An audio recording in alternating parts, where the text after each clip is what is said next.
My sister inherited a multi-million-dollar estate and I got an old junkyard. It's just trash anyway. They laughed. But when that junkyard made me a fortune, they were stunned. My name's Carter, and if you'd asked me a year ago, I would have told you I was the unluckiest guy in the world. The kind of guy who life keeps kicking just for fun. But looking back, I realized now I wasn't unlucky at all. I was just playing the long game without knowing it. For most of my life, I was treated like an afterthought. My father, Richard Holloway, was a self-made businessman, the type who thought success was genetic. And according to him, I was born defective. "You've got no vision, Carter," he'd say, shaking his head. "You think small. That's why you'll never be great." I heard some version of that my whole life. Whenever I tried to impress him, he'd cut me down before I even had a chance to stand. Meanwhile, my older sister, Lisa, could do no wrong. She got straight A's. Dad framed her report cards. I got a decent job. He barely looked up from his newspaper. So when he died, I wasn't expecting much. I'd made peace with being the disappointment. But what I didn't expect was how far he'd go to make sure I knew my place, even from the grave. At the reading, Lisa sat beside me. Her designer purse perched on her lap like a trophy. The lawyer listed everything Dad had left her: the estate, the investments, the summer house in Napa, millions of dollars in assets. Then he turned to me. "And to Carter Holloway, your father has left you the Holloway salvage yard, a junkyard." Lisa let out a laugh so loud it echoed in the room. "Oh my God," she snorted, barely containing herself. "That's perfect.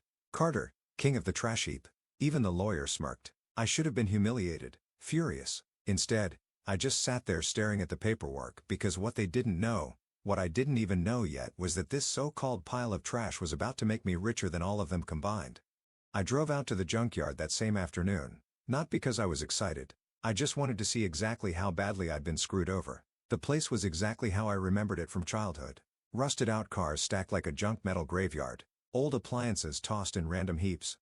A crumbling office shack with a busted sign that still read Holloway Salvage as if it were something worth being proud of. A junkyard. That was my father's final message to me. A giant middle finger from beyond the grave. And the worst part? I wasn't even surprised. Growing up, I knew Lisa was the favorite, but I kept hoping, just maybe, I'd earn a little respect, a nod of approval, something. But no, Dad never wasted his time on lost causes. I could still hear his voice from when I was 17, standing in his study, sweaty-palmed as I told him I wanted to start my own business. A business? He had leaned back in his leather chair, giving me that half-amused, half-pitying look. "Carter, you can barely pass math class. You don't have the mind for money." "I do," I'd insisted. "I just need what?" "A handout," he scoffed.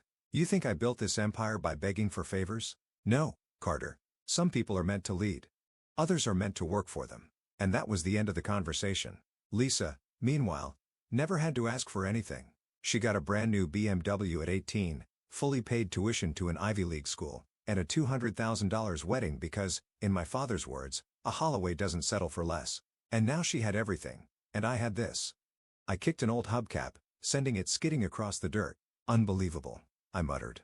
A car door creaked open behind me. "Didn't expect to see a Holloway around here," a rough voice called out. I turned to see Rick, the old junkyard manager, stepping out of a trailer. The guy had been running this place since I was a kid, grizzled, permanently covered in grease, and always carrying the smell of cigarette smoke and motor oil. "Yeah, well," I exhaled sharply. "Apparently, I own this dump now." Rick let out a barking laugh. "Well, wow, yes, that means you're my new boss." That hit weird. I had never been anyone's boss before. Honestly, I hadn't even planned on keeping this place. "Yeah," I said. "Guess so." Rick at me for a moment, then jerked his thumb toward the shack. "Come on. If you're stuck with this place, you might as well see what you got." Inside the office, it smelled like dust, motor grease, and bad coffee. Stacks of old invoices and ledgers covered the desk. A flickering fluorescent light buzzed overhead. Rick plopped down in the chair, grabbed a bottle of whiskey from the drawer, and took a swig. "So," he said, wiping his mouth, "you selling?" I hesitated. That was the plan. Dump this place as fast as possible and get something out of it.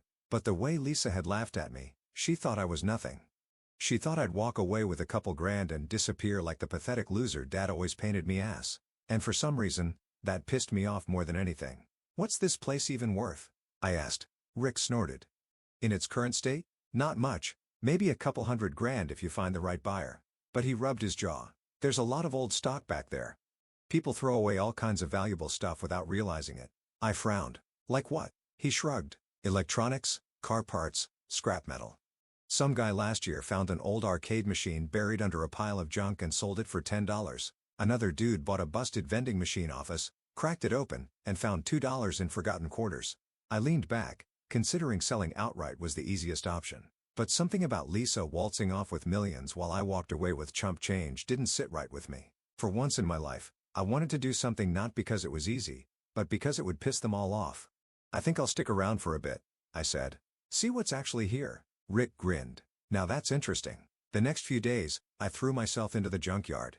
I wasn't sure what I was looking for. Just something. Anything that made this whole situation suck less. I spent hours digging through old toolboxes, busted appliances, and dusty crates. I found a rusted Rolex, probably fake. A stack of vintage Playboys from the 80s, and an old typewriter that looked like it belonged in a museum. Nothing life-changing, just junk.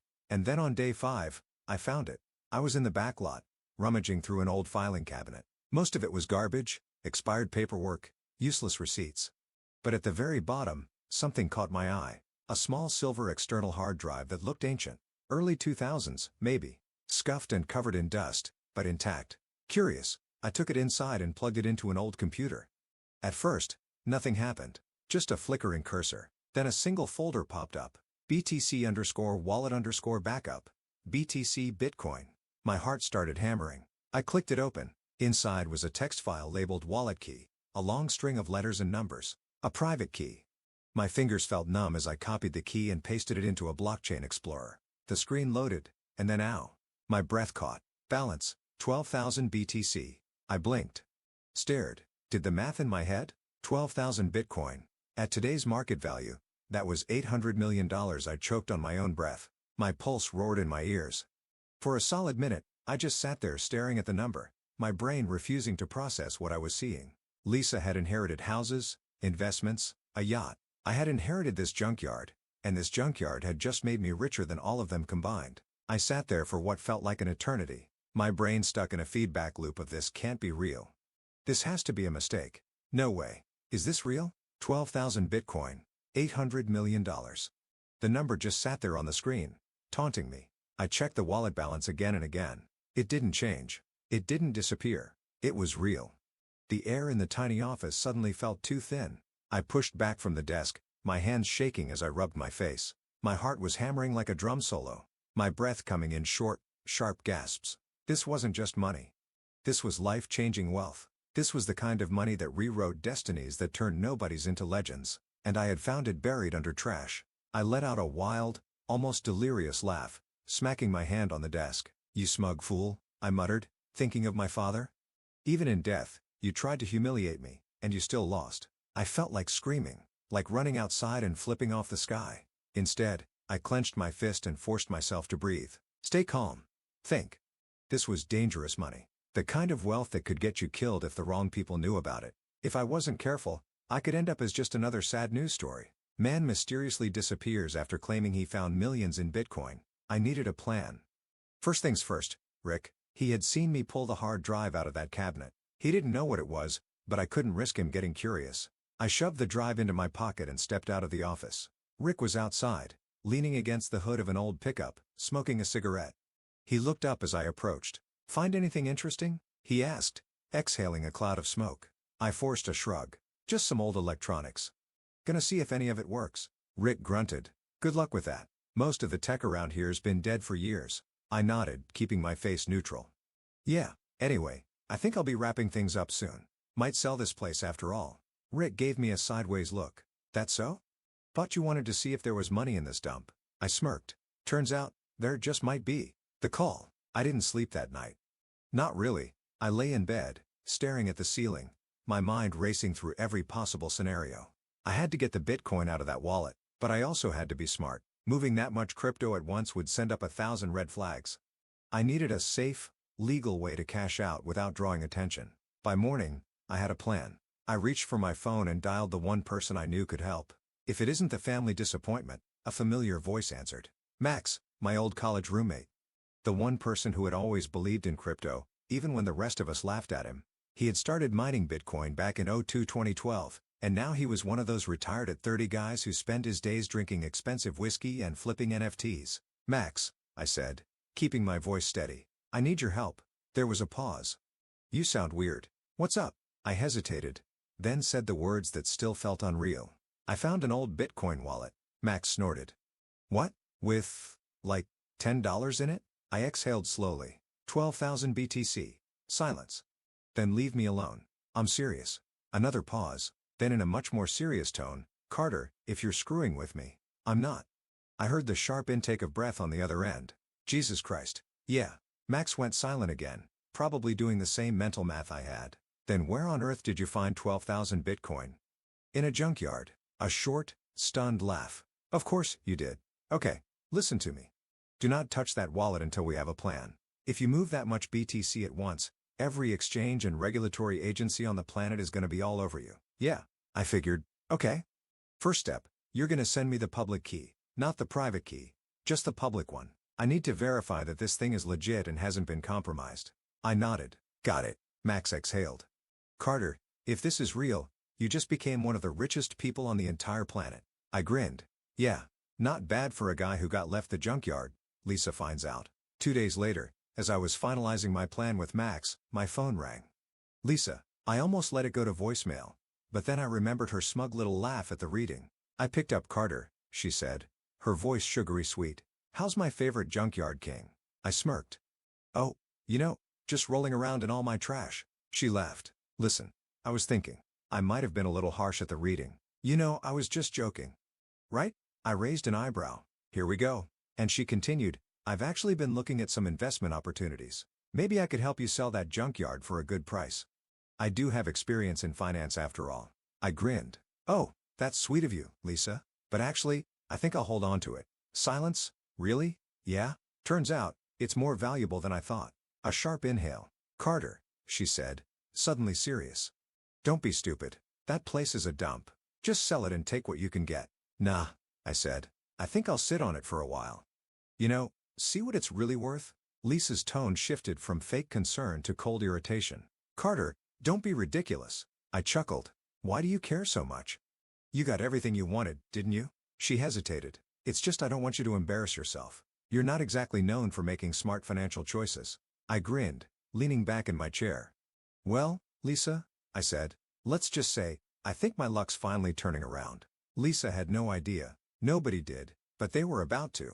The thing about sudden, ridiculous wealth is that it doesn't change who you are. It just reveals who everyone else really is. And my family? Oh, they show their true colors real fast. The first move. Max and I spent the next week strategizing. Moving that much Bitcoin was like playing chess with snipers aimed at your head. One wrong move, and suddenly, you've got government agencies, hackers, and God knows who else sniffing around your fortune. The plan was simple. Slow liquidation, multiple wallets, multiple exchanges, all under the radar. Step 1 was securing the wallet. We moved the Bitcoin to a cold storage device and split it across multiple new wallets for safety. Step 2 was setting up a trust, one that wouldn't link directly to me. Step 3, cash out carefully. I started small. A few $100,000 here, another couple $100,000 there. Just enough to set things in motion. By the end of the first month, I had a fresh $10 million in my newly established offshore accounts, and not a single soul in my family knew a thing. Well, not yet. The family comes crawling. It didn't take long before Lisa caught wind that something was off. At first, she just called more often. Sweet little check-ins like, hey, Carter, how's my favorite little brother? Little brother, as if she hadn't spent her entire life treating me like I was barely worth the dirt on her designer heels. But I played along, acted oblivious. Let her think I was still that pathetic, clueless loser she loved to kick down. Then, one day, she slipped. So I was thinking, she said over the phone, her voice dripping with fake nonchalance. That junkyard of yours, it's not still for sale, is it? Bingo? I grinned. Oh, I don't know, Lisa. I'm actually starting to like the place. Silence. Then, a sharp inhale. Carter, be serious. Oh, I'm serious. I leaned back in my chair, spinning a solid gold coin between my fingers. In fact, I just put in some renovations. You wouldn't believe what people throw away these days. She was quiet for a long moment. Then, in a much colder voice, what's going on? I chuckled. Why, Lisa? Worried I actually figured out how to make something of myself. She scoffed. Oh, please. You couldn't run a lemonade stand without screwing it up. I smirked. Maybe, but you might want to rethink that, considering I just bought my third property this month. Dead silence. You're lying. I laughed. Am I? That was the moment she knew. Something was very, very wrong. The panic sets in. By the time I liquidated my first $50 million, things got hilarious. Lisa showed up at the junkyard in person looking pissed. She stepped out of her brand new Porsche, sunglasses perched on her head, her expression carefully composed. But I could see the cracks, the tension in her jaw, the way she clutched her designer purse like it was a lifeline.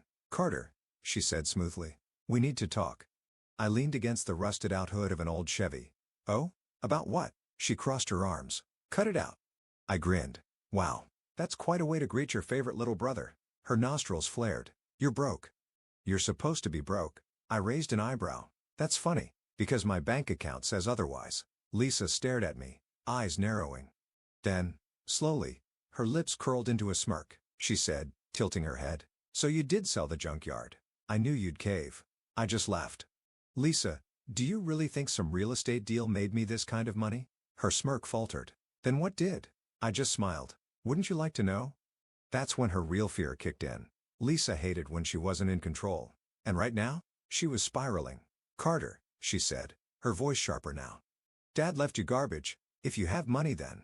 I shrugged. Guess I found treasure in the trash. She clenched her jaw. Whatever you're doing, you need to be careful. If this is illegal, I burst out laughing.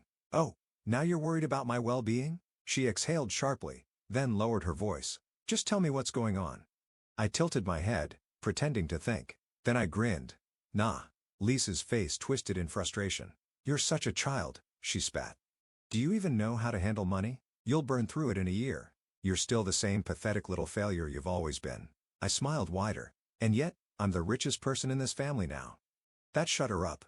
The final blow. By the end of the second month, word had spread. I started making moves. Big ones.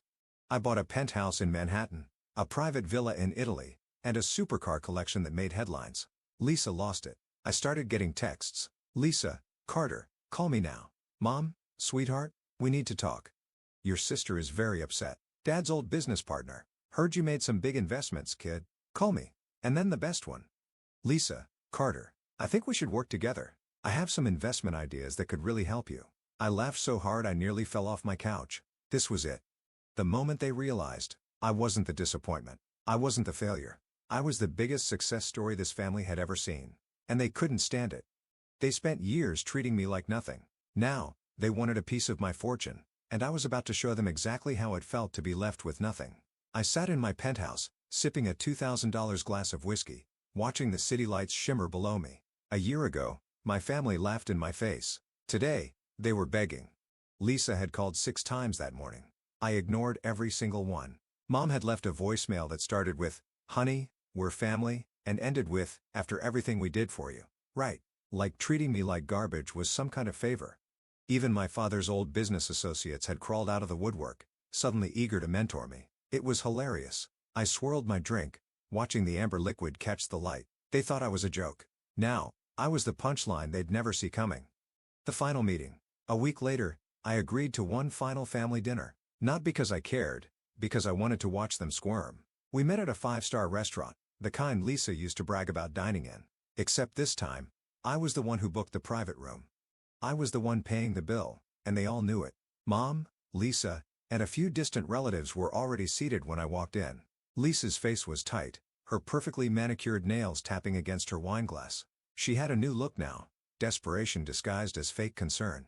Carter, she said, forcing a smile. You look well. I smirked. I know. Lisa's eye twitched. Mom gave me that old sugary sweet manipulative mom voice. Honey, it's been so long. We just want to talk. I leaned back. Talk? About what? How you all cut me out of Dad's will because you thought I was worthless? Silence. Lisa cleared her throat. Carter, we didn't. I held up a hand. Spare me. We both know exactly what you thought. And honestly, I'm glad you did. Lisa stiffened. Glad. I grinned. Yeah, because if Dad had handed me millions like he did with you, I might have ended up just as entitled and useless. Lisa flushed deep red. Mom gasped. Carter, that's not fair, isn't it? I leaned forward. You called me a loser. You laughed at me. And now, I'm richer than all of you combined, and I didn't have to bow down to anyone to get there. Lisa's hands curled into fists. That money should have been mine. She hissed under her breath, forgetting for a moment to pretend. I laughed loudly. There it is. I said, shaking my head. You don't care about me. You just can't stand that I want. Lisa shot up from her seat. You don't even know how to handle that kind of money. You're reckless, Carter. You'll lose it all, and when you do, you'll come crawling back. I smirked. Yes. We'll find out. Lisa's nostrils flared. Mom reached for my hand. Sweetheart, please. You know we love you. I stared at her. You love money, I corrected. You loved me when I was broke and useful. Now I'm rich and I don't need you. And that's what really pisses you off, isn't it? Mom's lips parted, but no words came out. I pushed back from the table, tossed my napkin onto my plate, and stood. This was fun, I said, throwing down a stack of $100 bills for the bill just to watch Lisa's eye twitch. Then I turned to leave. Lisa's voice cut through the silence. You'll regret this.